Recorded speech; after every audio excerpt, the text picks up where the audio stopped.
এত ফোনের যন্ত্রণা তো ভালো লাগে না গো। চাচা আপনি ফোন রাখেন তো, আগে আমার সাথে কথা বলেন। বাবু পরে কথা বলি। আচ্ছা আচ্ছা, আগে আমার সাথে কথা বলেন। হ্যাঁ বাস্তা বলতো বা তুই তাড়াতাড়ি বলতো। তাহলে 1,30,000 টাকা লাগবে। 1,30,000 টাকা লাগবেই ভাসতে। 30 লাখ টাকার আমার তো একটা সঞ্চয় আছে। তাহলে ভাসতে অত চিন্তার মধ্যে আমি সময় দিতে পারবো না ভাসতে। শুনেন শুনেন শুনেন, বিষয় হলো ওই আপনার আমাকে 4-5টা দিন সময় দেন, আমি 30 লাখ টাকা ম্যানেজ করে আপনাকে কল দিব। 4-5টা দিন? হুম, এই কদিন আমি কেমন করে চলমুনি রে। আচ্ছা তারপরে যাক, 4-5টা দিন তো। কি হলো আচ্ছা চাচা? ভাসতে, আমি তাহলে 4 দিন পর তোর সাথে দেখা করেছি, টাকা কিন্তু রেডি করিস। আচ্ছা ঠিক আছে, নাহলে কিন্তু ওই যে আরেকজন কিন্তু যাবার চাইছে, না, না, আমার পাঠানো না লাগবে। না না না, কারো কথা বলবেন না, আমি যেভাবে পারি 30 লাখ টাকা ম্যানেজ করবই। আচ্ছা ঠিক আছে? ভাসতে, কথা যাতে ঠিক থাকে ভাসতে। আচ্ছা, ঠিক আছে। আচ্ছা আচ্ছা, আল্লাহ হাফেজ।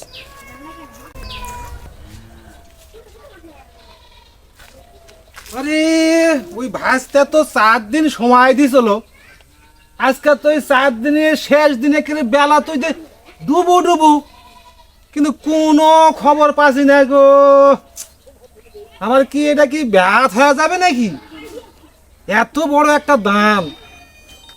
এই তো, হ্যাঁ মনে হয় ভাসতেই কল দিচ্ছে।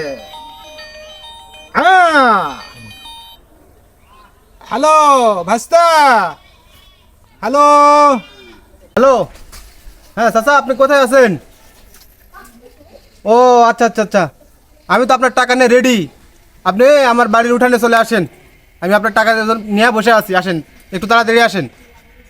ও আচ্ছা আচ্ছা আচ্ছা ভাস্তে, আচ্ছা।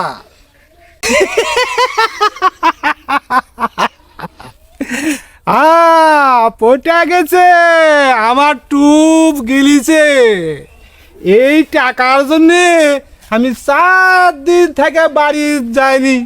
বাড়ি যা যদি আমার ঘুম ধরে যায়, তাই আমি এলাকাতেই ঘুরছি। এই টাকা নিয়েই বাড়ি যাব। এই যে ভাস্তা। আসছেন চাচা? হ্যাঁ বা, এই তো আপনার জন্য টাকা আমি রেডি করে রাখছি। ঠিক আছে, পুরা 30 লাখ আছে। 30 লাখ? হ্যাঁ, আমার সঞ্চয়ের টাকা। আচ্ছা ভাস্তা, তাহলে 4 দিন পর তোর ওই ব্যাটা রেডি হয়ে থাকবে, সাথে করে নিয়ে আই চলে দেবো। ঠিক আছে, ঠিক আছে। আচ্ছা আচ্ছা ঠিক আছে। 4 দিন তো পার হয়ে গেল, এখনো তো চাচার কোনো খোঁজ খবর পেলাম না। চাচা কি হারায় গেল নাকি?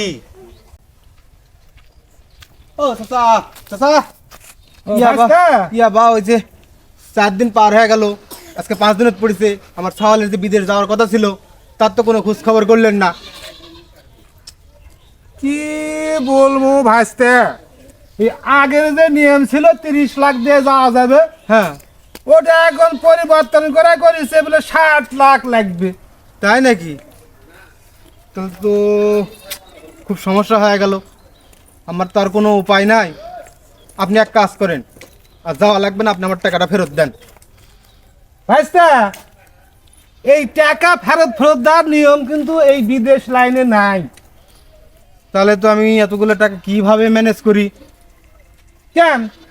এই যে তোর এই নতুন বাড়ি যেটা জুড়িছু, এটা বেচে দে। খালি একবার যদি বিদেশ যাওয়ার পারে, তো এইরকম কত বাড়ি হবে?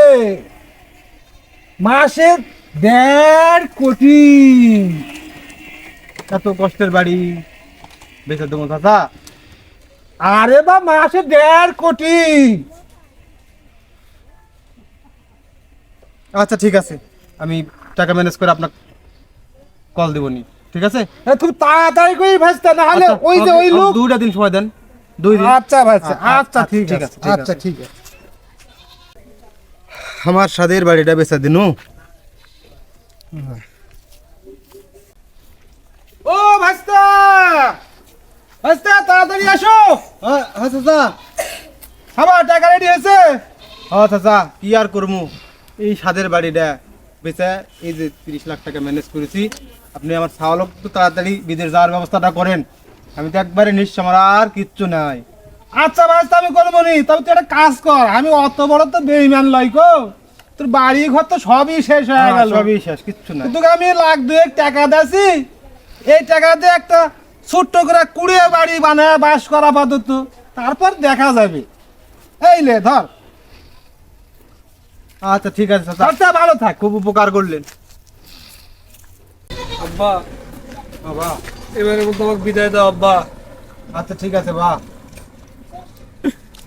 টেনশন আছে আব্বা, দোয়া করো আমি আর ভালো থাকি বিদেশে। তুই কোনো টেনশন করিস না বা, দোয়া করি বা, সব কিছু শেষ করে দিয়ে তোকে বিদেশ পাঠাচ্ছি বা, ভালোভাবে থাকি দিবা। ভালো থাকো আব্বা, আব্বা আসি।